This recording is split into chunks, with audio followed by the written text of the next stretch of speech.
Subscribe करिए job index को ताकि आपको गवर्नमेंट जॉब्स के रिगार्डिंग रेगुलर अपडेट्स मिलते रहें।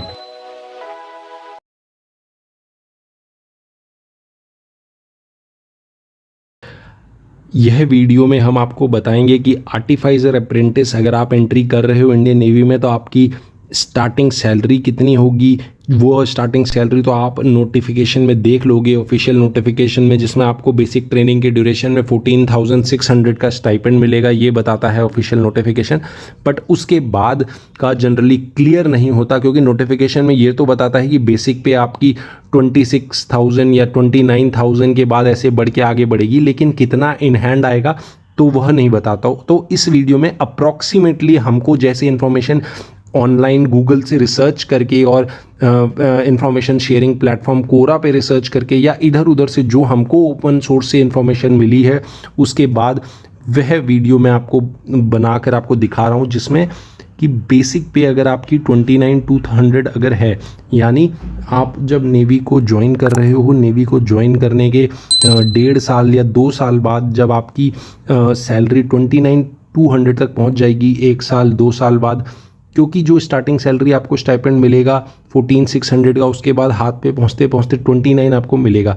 लेकिन जब आप 1.5 साल की ट्रेनिंग कर लोगे तो उसके बाद जो ट्रेनिंग करने के बाद जब आप शिप में पोस्टेड हो जाओगे तो आपको सारे अलाउंसेस भी मिलते हैं जो ट्रेनिंग के ड्यूरेशन में नहीं मिलता। फॉर एग्जांपल ट्रेनिंग में आपको एकोमोडेशन दिया जाता है तो HRA नहीं मिलता, लेकिन जब आप एक बार ट्रेनिंग खत्म कर लोगे और शिप में पोस्टेड होगे या बेस में पोस्टेड होगे तो वह अगर आप बाहर रहना चाह रहे हो तो आपको HRA मिलेगा। अगर आपको अंदर एकोमोडेशन नहीं है तो आपको क्या क्या फैसिलिटीज़ मिलती हैं यह मैंने इसमें बताया। बेसिक पे अगर मान लो आपका 29,200 पहुंच गया है, आप ज्वाइन करने के 1 साल के अंदर आपका बेसिक पे 29,200 1 से 1.5 साल में पहुंच जाता है। 29,200 का बेसिक पे अगर पहुंच गया तो उस पर आपको DA मिलता है, डियरनेस अलाउंस जो सरकार देती है 17%। फिर आपका मिलिट्री सर्विस पे है, मिलिट्री सर्विस पे अलग ही है 5,200 का। HRA मिलेगा, जिस सिटी पे आप जा रहे हो उसका HRA मिलता है 8%, 16% या 24% सिटी के अकॉर्डिंग, और उसी सिटी के अकॉर्डिंग आपका ट्रांसपोर्ट अलाउंस होता है 30 से Y class city, Z class city इसके अकॉर्डिंग, या X क्लास सिटी का 7,200 होता है X क्लास सिटी का। तो अगर Y क्लास सिटी का मैंने 3,600 माना हुआ है कि आपको अगर किसी Y क्लास सिटी में पोस्टेड हो। और टेक्निकल पे आपको मिलेगा, अगर आप आर्टिफाइजर अप्रेंटिस एंट्री है तो 6,200 का टेक्निकल पे मिलेगा। फिर टेक्निकल पे DA मिलेगा 1,054 तक का। फिर GCB पे होगी आपकी गुड कंडक्ट बैच पे। फिर कुछ अलाउंसेस जो सरकार देती है, जो इंडियन नेवी अपनी वेबसाइट में भी बताता है, या इंडियन नेवी की अगर आप 2-3 ऑनलाइन PDFs निकालोगे तो आपको उसमें अलाउंसेस मिलेंगे कि रम अलाउंस मिलता है, किट मेंटेनेंस अलाउंस मिलता है।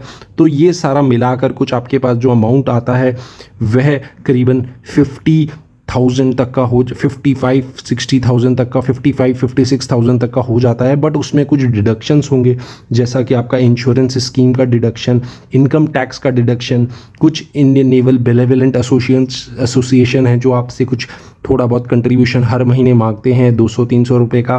कुछ एमिनिटीज़ अगर आपने यूज़ करी है ट्रेनिंग के टाइम पे, बिजली का खर्चा, ये खर्चा, तो वो नेवी काट लेती है।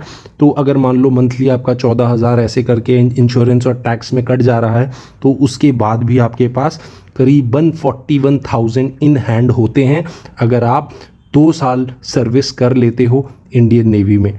इंडियन नेवी में 2 साल की सर्विस करने के बाद आपके हाथ में 41,000 रुपीज़ हो सकते हैं। अगर आपको बाहर अकोमोडेशन मिला नहीं है, मतलब आप बाहर अकोमोडेशन पे रह रहे हो और आपको अंदर अकोमोडेशन नहीं मिला है कहीं नेवल प्रीमाइसेस में, तो HRA मिलेगा। तो यह सब करके आपके हाथ में रफली 41,000 रुपीज़ तक आ जाते हैं, जो कि एक 2 साल की जॉब करने के बाद 20-21 साल के लड़के के लिए अच्छी सैलरी मानी जाती है। तो आई होप यह वीडियो आपको अच्छी लगी होगी। जनरल इन्फॉर्मेशन इधर उधर से कलेक्ट करके मैं आपके पास लेकर आया हूँ। अगर आपको कोई भी इसमें थोड़ी सी भी इन्फॉर्मेशन गलत लगी तो आप उसको करेक्ट करिए और कमेंट करके हमें बताइए। साथ ही साथ अगर आप इस चैनल पे नए आए हैं और चैनल पे अभी तक आपने सब्सक्राइब नहीं किया है तो चैनल को सब्सक्राइब करिए ताकि आपको रेगुलर अपडेट्स